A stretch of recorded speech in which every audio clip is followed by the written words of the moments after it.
받아본 질문 중에 하나는 부엉. 이게 저희 가끔 강의도 해주시는 그 부엉님인가요? 맞나요? 설마. 맞는 것 같은데요. 네. 반도 어떻게 들어오시겠어요? 네. 마다하지 않는 스타일입니다. 외투를 다 벗었습니다. 네. 잠시만요. 예. 저희 얼굴 보신 분들도 있으실 거예요. 저희 가끔 강의도 해주시는 자, 짝짝짝. 네. 반도체 질문. 예, 안녕하세요.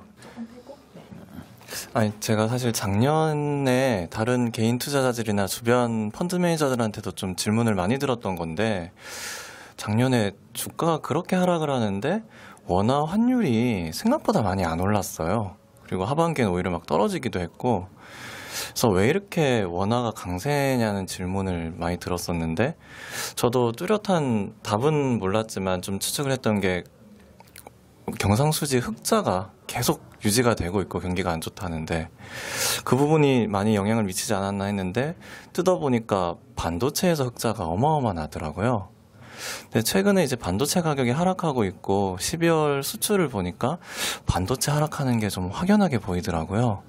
그러면은 올해는 반도체가 다들 안 좋을 걸로 보고 있으니까 경상수지 흑자 규모도 그것 때문에 좀 줄어들 것 같은데, 그 부분이 올해 환율에 좀 약세 재료로 작용을 할 수 있을까요? 오, 질문 레벨이. 이거 자, 박수 부탁드리겠습니다. 난이도가 역시 펀드 매니저라 난이도가 장난 아닙니다. 펀드 매니저가 여기 와서 질문을 하고 가셨습니다. 책 받아가십시오, 펀드 매니저님. 표정을 지금 봐야 됩니다. 네. 지인이 더 무섭군요. 여기서 질문하면 이제 예, 제가 피할 수가 없잖아요. 저도 사실 이게 좀 궁금했어요. 왜 그러냐면 저는 환율이 한 1180원 정도까지도 일시적으로 한번 갈 수도 있지 않을까 싶은 걱정을 했었는데, 다행히 1150원 정도에서 상단이 막히고 지금은 조금 떨어져 있는 상황입니다.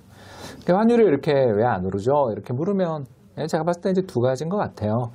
첫 번째는 앞서 말씀드렸던 것처럼 미 달러가 4분기, 정확하게 말해서 10월 말 11월 초를 고비로 해서 달러의 강세가 꺾였습니다. 물론 약하지는 않고요. 그냥 꺾였다. 그러니까 급등세가 진정됐다라는 게 제일 저는 중요하지 않나.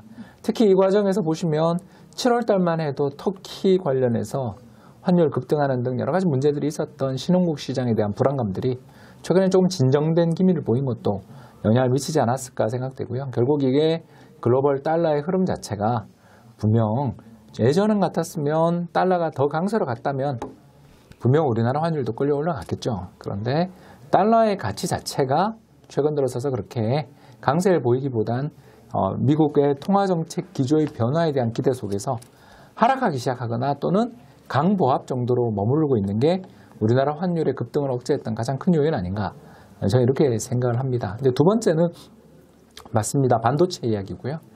반도체가 우리나라 전체 수출에서 차지하는 비중이 아직 정확한 데이터는 안 나왔습니다만 한 17에서 19% 정도를 차지할 정도로 상당히 중요한 섹터인데, 이거에 대해서 근데 조금 과장되어 있다는 걸 말씀을 좀 드리고 싶은 게 뭐냐면, 우리나라 전체 수출의 11% 정도를 차지하던 핸드폰 수출이 최근에 5% 미만으로 떨어져 있는 거 여러분 아십니까?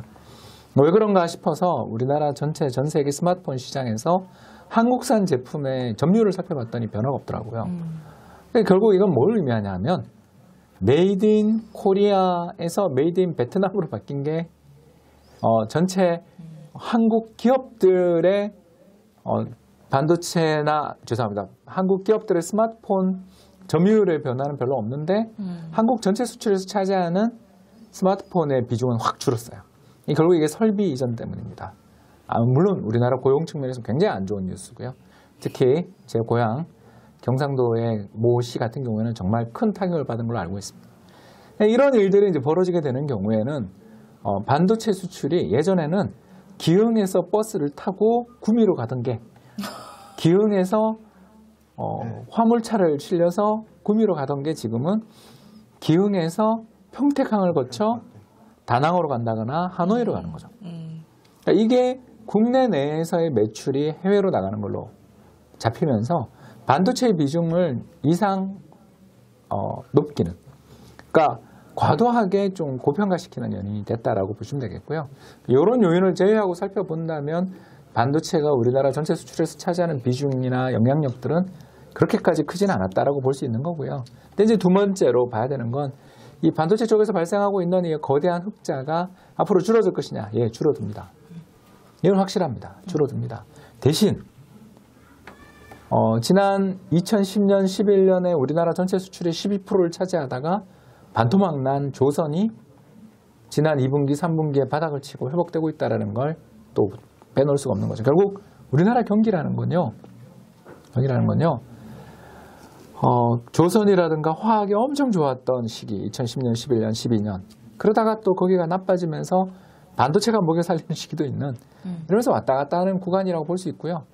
지난 2017년, 18년은 조선 자동차가 굉장히 부진한 가운데 반도체만 하드 캐리하다가 2019년에 이제 반대로 반도체는 너무 마진이 좋으니까 경쟁자들 추격을 빼돌리기 위해서라도 또는 고객들이 너무 비싼 반도체 가격에 대해서 불만에 대해서 조정을 하는 단가의 인하 정도로 대응을 하고 있는 과정에서 자동차랑 조선 이 양대 부진했던 섹터들이 지금 올라오고 있는 중이다.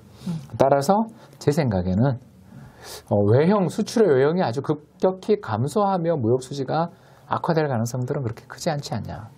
더 나가서 우리나라의 수입도 중요한데 무역 수지는 수입도 봐야 되는데 수입이 그렇게 국제 유가 이렇게 급락하는 환경에서 수입 늘기 쉽지 않아서 2019년 무역 수지는 제 생각엔 더 날 것 같다. 2018년보다 무역 수지가 더 흑자가 날 것 같다. 이렇게 말씀을 드릴 수가 있는 거죠. 결국 우리나라의 외환 수급, 특히 수출 기업들의 내고 물량의 압박은 2019년에도 좀 작동하지 않겠는가. 그래서 종합해 보자면 하반기까지는 솔직히 모르겠고요. 왜냐하면 파월 의장이 언제 말 바꿀지 이거 누가 합니까? 그분은 저한테 좀 신뢰를 많이 잃었고요. 네, 그래서 지금 이번에 버냉키 할아버지랑 옐런 할머니 앞에서 혼나고 비율을 바꿨잖아요. 그렇기 때문에 저는 연초, 특히 상반기에서 한 4월 정도, 4월에 뭐가 있냐면 환율 조작국도 지정이 있습니다.